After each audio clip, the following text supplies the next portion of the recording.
Mais c'est pas possible, une nouvelle fuite d'huile. Ce n'est pas vraiment un tuto technique, c'est simplement une petite fuite au niveau d'un purgeur près de la roue arrière droite. Mais si ça peut aider l'un ou l'autre d'entre vous, ben voici ce qui peut arriver. Je pourrais utiliser un cric professionnel, mais non. Pour cette voiture, j'utilise le matériel d'origine fourni avec la voiture, le cric Rolls-Royce. Alors c'est plus long, il faut tourner, il y a de l'huile de coude, un peu plus que sur un cric professionnel, mais c'est très efficace aussi.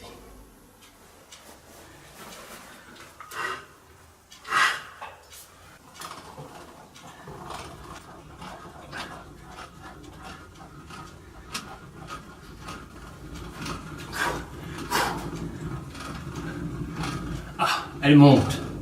Je fais des muscles.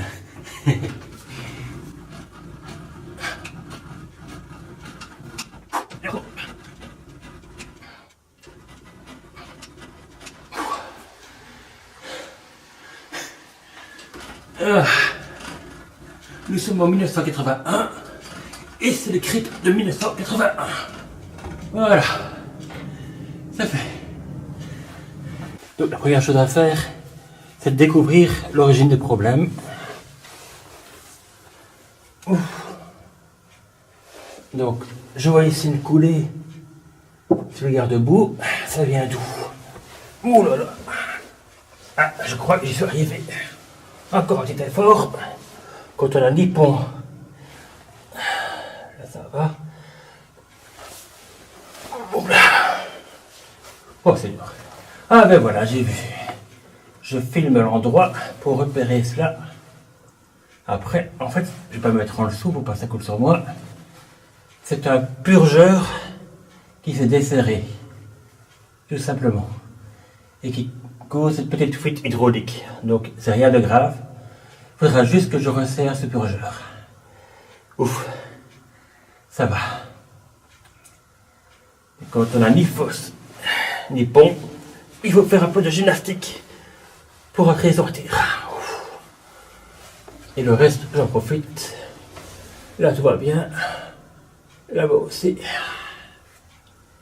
Tout est parfait.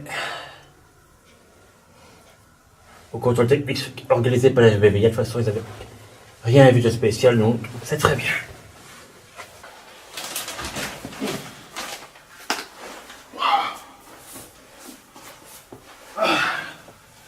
Voilà, j'ai inspecté le dessous du véhicule. Alors comme je m'en doutais, c'est rien de grave, étant donné que l'hydraulique était entièrement refait. Donc c'est simplement en fait un purgeur qui s'est un petit peu dévissé, qu'il va falloir revisser, et le problème sera résolu. Ouf. Pour être certain que tout soit fait dans les règles, je vais tout de même passer chez mon spécialiste Rolls-Royce pour une ultime vérification.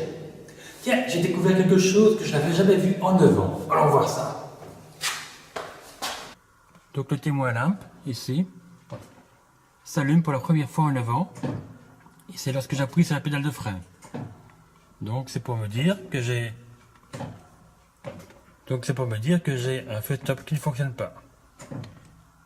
En 1981 déjà, un témoin qui s'allume pour dire que la lampe ne fonctionne pas, que le feu stop ne fonctionne pas, et dire que sur les véhicules actuels, la plupart n'ont pas ça. C'est incroyable. Donc il faut que je trouve ici, donc il faut démonter cette partie-ci. Pour ce faire, il y a 2 vis à enlever. Un grand coffre, on le refite.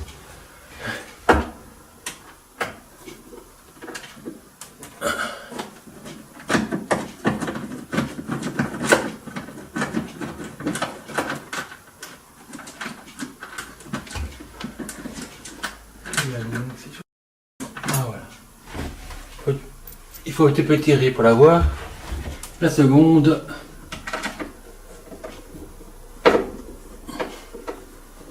Et voilà.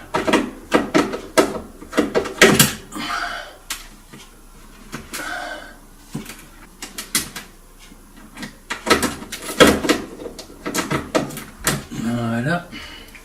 Les 2 vis sont partis. Et maintenant,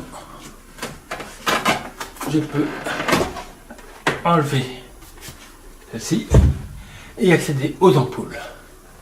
Et surtout, comme toujours, bien veiller à bien garder les vis de côté pour ne pas les perdre.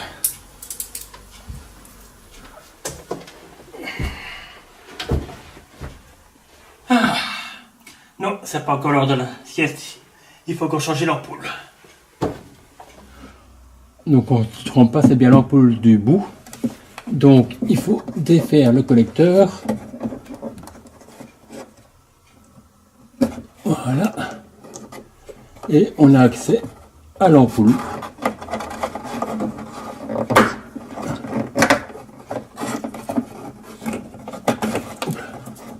Ah oui, elle est loin, effectivement.